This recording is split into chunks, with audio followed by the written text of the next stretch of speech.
Hello. What's the stuff? So yeah, I got a little special adult beverage here to assist me through whatever the hell's about to happen in Disco Elysium.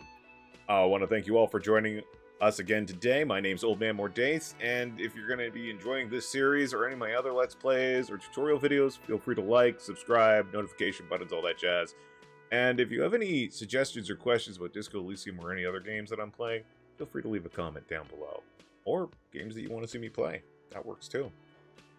Alright, gang. Let's get back into it. So, we had just done our very important job as the Love Lieutenant. Love Doctor? Love Lieutenant.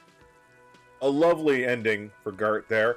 Gave us some booze. Very surprised at that. Good for us. I've never had a pleasant interaction with Gart like that in any of my other places. This is very different. This is the thing I love about this goddamn game. It's so goddamn fucking brilliant.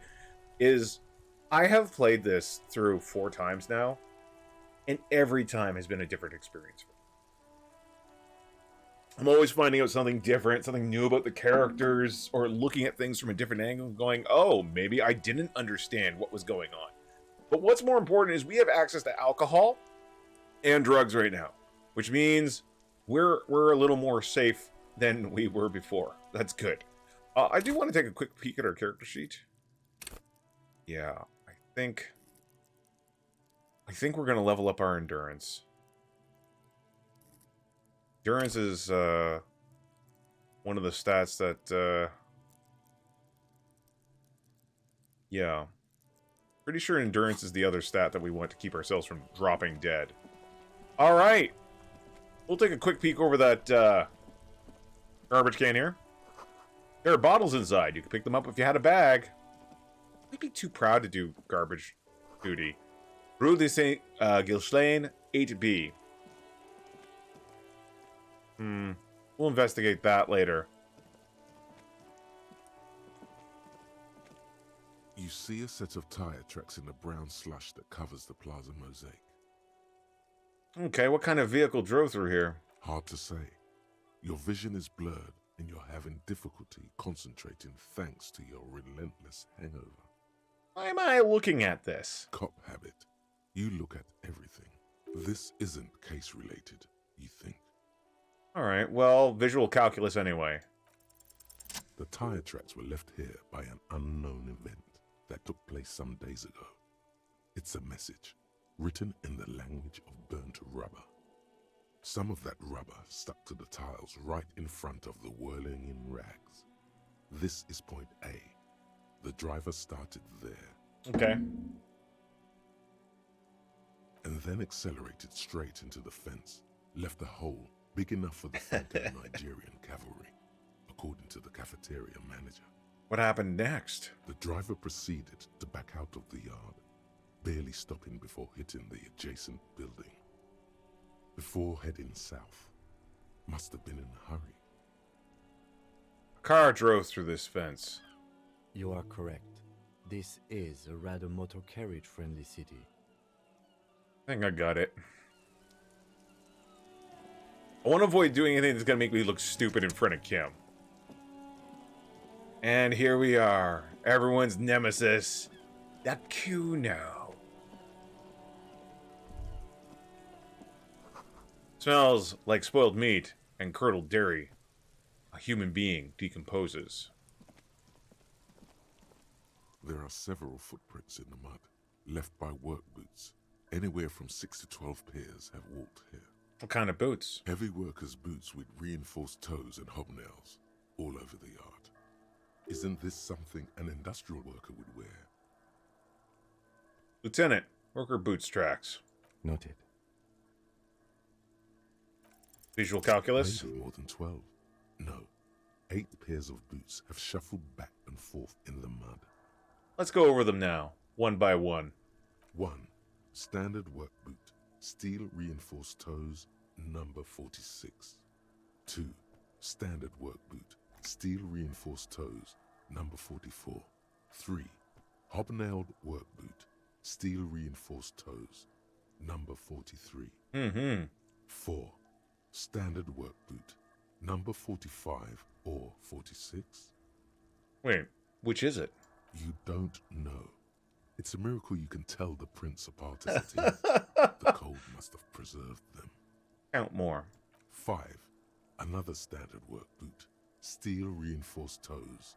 Number 44. 6. An aberration. Light as air. Even pace.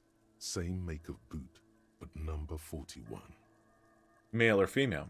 Impossible to tell. Could also have been an adolescent. The gait is undeveloped.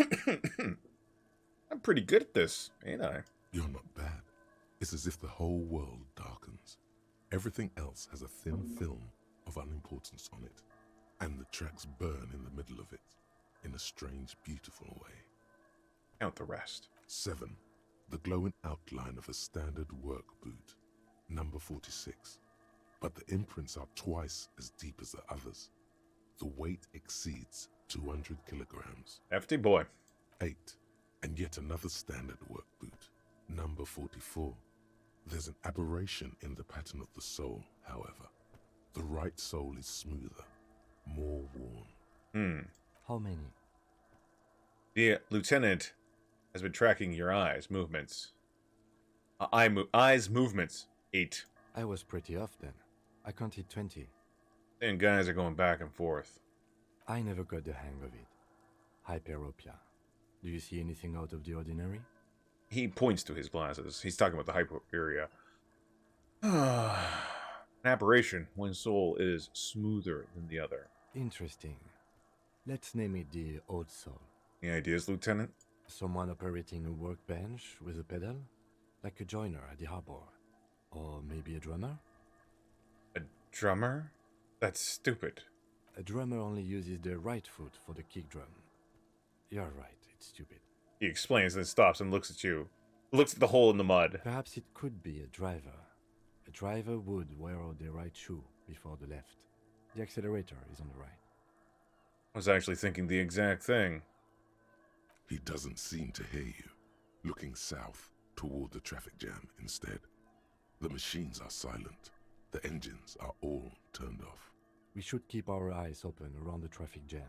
See whether anyone strikes out as a potential suspect. Seems prudent, no? Yes. Prudent. Mm-hmm. The lieutenant writes down information in his notebook, then reverts to the tracks in the mud. Light step. Number 41 shoe. A woman? Or a kid? I don't think there's any way to be sure. Understood. Anything else? Heavy one. 200 kilogram imprint. 200? Could it be the combined weight of two people, one carrying the other who's tied up? Let's say a heavily built worker carrying a similarly built, soon-to-be-dead man. He might be right. 200 kilograms of living weight is unlikely. Maybe it was a giant. Could have been an extremely obese person. Could have been an extremely obese person. From here, the boot the victim wears. The lieutenant stops mid-sentence. A sudden change in wind direction blows the stench of rotting meat right into your face. He tries to continue. It's bad. Very bad. Before you can Oh hear, no. the wind changes direction again. The greenhouse plastic flapping in its gusts. He appears to be wearing some kind of armored boots. I can't see any exotic prints here. Someone had to carry him. Are any of the other prints deep enough? No. An obese person is becoming less likely. Alright, one of them was carrying him over. Possibly, yes. The lieutenant marks something down in his notebook. But why? You're thinking, why did they have to carry him? Yes, they could have used a makeshift stretcher or just march him up to the gallows. Maybe the victim wasn't conscious? Our reading these prints could be wrong. Maybe the victim refused to walk to his own lynching. You have a point there. Anyway, it's something to consider.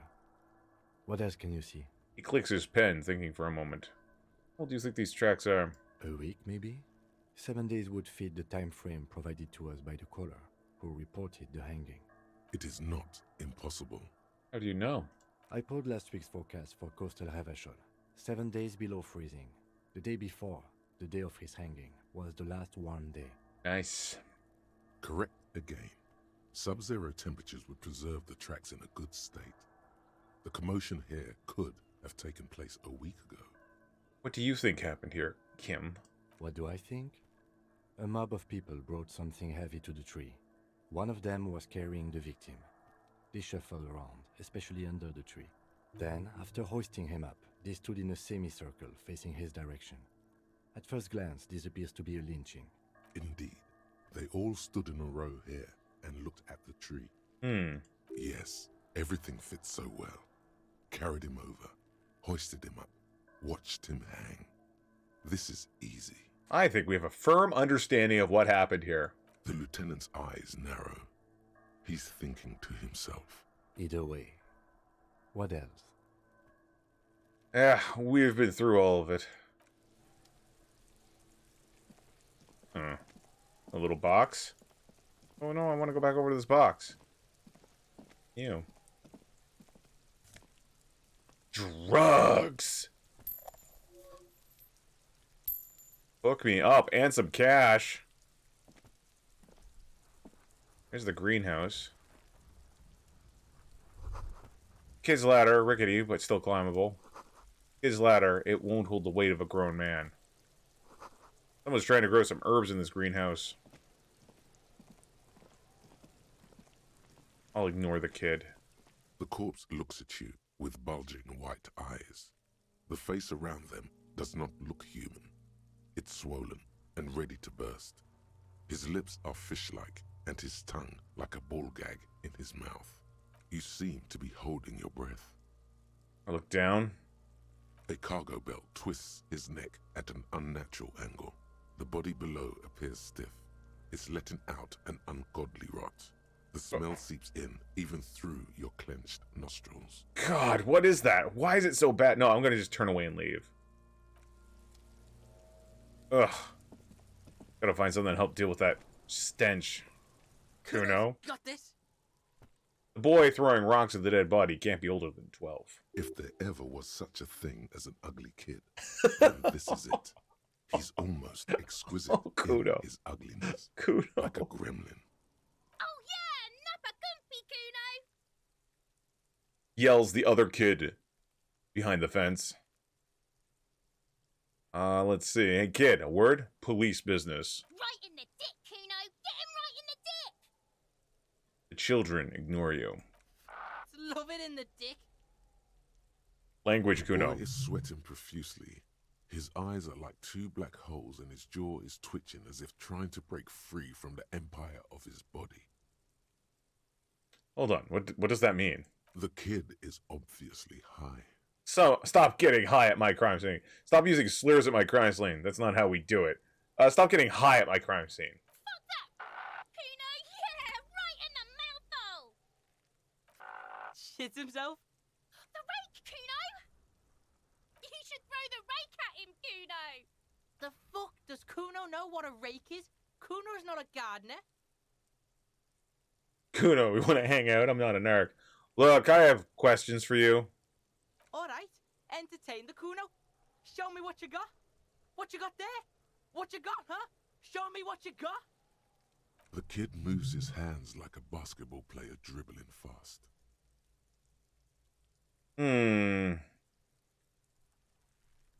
Oh, the crime scene. You kids play in this yard? Often play in this yard? Right, pig. This is where Cuno plays with his little wooden choo-choo. What do you want with it? What's in the greenhouse over there? Dunno. Kiptas gardener used to work there. Kipt is a pejorative term used to describe people of South Seminese or Areopagite descent. It used to be a common first name among the Areopagites of Ilmara. Not so much anymore. Hold on, the gardener used to work there? Yeah, that's what Cuno said. She couldn't handle the heat, so she took off. Cuno can take it. Shit's nothing to Cuno. He fills his lungs with the rancid air. His eyes get a little watery. So you mean the young woman by the whirling in rags, that gardener? Look, Cuno doesn't explain shit. Cuno just says shit. He looks you in the eye and nods as if agreeing with himself. Yeah, her. What was she doing in the greenhouse in March anyway? What kind of gardening is done in March?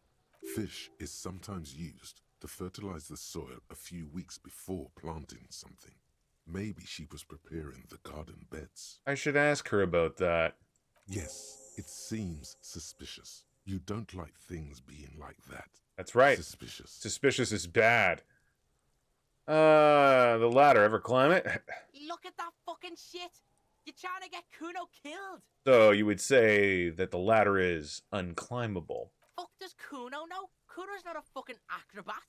The lieutenant takes a quick note in his notebook. It's a trap, Cuno. Don't climb it, Cuno. I might have questions later. For now, let's talk about something else. Yeah, whatever.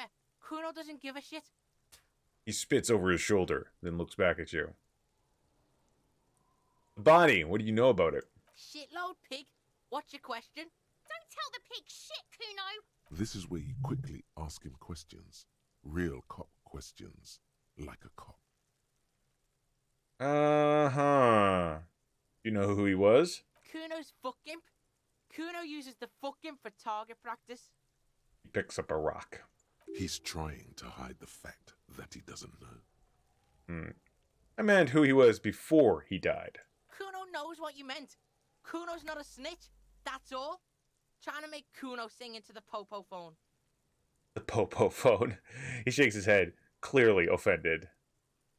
Right. Do you know how it got up there? Probably climbed. Cuno was busy down the road when that shit went down. So you didn't see it happening. You heard Cuno. Cuno wasn't even in Martinez. Cuno wasn't in Revachol. Cuno wasn't regional. Puffs himself up. The city's too large for him to have left. But he wasn't here either. So where was he? Okay. Where did you go then? I don't know. Some fucking He looks around, trying to come up with something. Mesco or I don't know. Some other place. Night City. Cuno was in fucking Night City. Cyberpunk 2077. Cuno edition. There is no Night City anywhere. That sounds like the name of a city in some pulp science fiction novel. Alright. That's a fictional city name. Night City doesn't exist. Why you gotta be riding Cuno's ass? You haven't been where Cuno's been. You haven't been in Cuno's head. You wanna know where Cuno was? You wanna know what Cuno's been fucking up to? Oh, don't tell him that, Cuno. It's lame. It's not fucking lame. Cuno's building Cuno's city. Night City. Rage City. The City of Rage. That's it. And it's not lame. Lame. That's the name of Cuno's city, bitch. Get the fuck off Cuno's back. This shit ain't about that. It's impossible to deduce what it is, at least for the moment. If it's important, it'll come up later. Focus on the case. Alright. Alright. Have you seen anyone suspicious around? Just a couple of pigs sniffing around in the dirt. That seems pretty fucking suspicious to Cuno. Yeah, you tell the faggoty, Cuno. Right. More on this later. Right now, let's talk about something else. You're testing Cuno's patience here. Get lost, Alright. Okay, I'm off. Cuno doesn't fucking care. The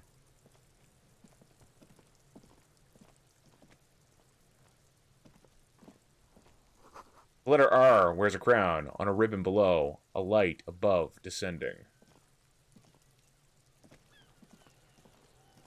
This trash container is locked. The sliding lid has a padlock that says, whirling in rags. Why am I looking at you, trash container? You're just a trash container. Just a trash container. There is no such thing. Your fingers start to itch just looking at that padlock. We get that lock open. We could try using a pry bar, the one you took from my motor carriage, Or, Lieutenant? or we could ask for a key from the manager of the Whirling in Rags. He probably has one. He might also have information. This is better than the pry bar idea. Alright, I'll leave. You know what? Yeah, this gives us an opportunity to go in... Oh, I guess we're going back in. Let's go back in and hassle Gart some more. Now, I can run. But I prefer to walk. Because it's cooler. Cool, like my glasses and my disco-ass blazer. I'm gonna talk to her next game. Next time we leave. Let's go and talk to Gart some more.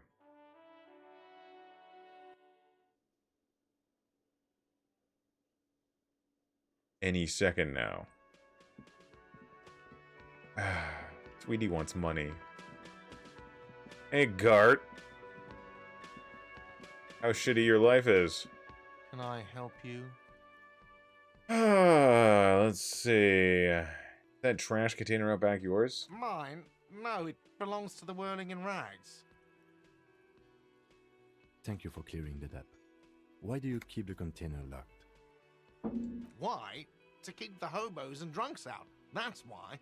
And the neighbors too. They put their trash there and they don't pay for the garbage company. I see. I thought as much. And are you the only party with access to the trash container? Well, yes. Us and the garbage disposal company. It seems a little callous, doesn't it? Something stirs in you. No, it doesn't. Nothing stirs in me, and it isn't callous. It's just common sense. Okay then. Maybe you're callous yourself. Shut up, Rhetoric. We need those keys. What do you need them for? It concerns the case. Please cooperate. The lieutenant's voice is harsh and sudden. Just bring them back once you're done, please. Alright, so about that money I owe. Yes. Have you got it? How much do I owe you again? A lot. A lot. For the room, drinks, and broken window, 130 real. Actually, let's talk about something else. What? I was really enjoying talking about the money you owe me. You know, I've seen some things here at the Whirling Gart, and a thing I need to talk about. What thing? I saw a sign that said in the mess hall that says "Reserved for the Union." Yes, not the whole damn union, thank God. Just the nastiest and loudest faction. He tosses his head in disdain. They come here in the evenings. Dumb, unruly types. Think they're big shit. But they're good customers. They place big orders and always pay on time. Ouch, Gart. We should find out who this loud faction is, occupying the booth. Loudness means talkative, and we need info. He gives you a meaningful nod. How do we find them? We don't. We have to wait. They'll show up sooner or later. Men get hungry, even striking men. If not today, then they'll be here tomorrow. All right. There are these things called days. You sleep between them. Logic, thank you. He's saying they'll come after you've slept. Just making clear you got that. Thanks. Thanks, Logic. Gart, I saw a sign that said I couldn't go into the kitchen. Why can't I go into the kitchen? What are you, a cook now? That's none of your business. There may be something pertaining to the investigation in the kitchen. He wasn't pan-fried. He was lynched. What could the kitchen possibly have to do with... He changes his mind. Fine, okay. The kitchen is closed until 1 p.m. because the cook is working. You can snoop around after that, if you must. All right. Something else I wanted to ask about. What? By the way, you should come back to this thing-based questionnaire if you see anything interesting in the Whirling later. All right. Goodbye. All right, gang. Once again, our game is ending here in the Whirling of Rags. Right here where we started. We'll be back again in our next episode. We're going to be going out and putting the screws to that gardener and maybe getting that corpse down finally. Thank you guys for joining in with us, and we'll see you next time.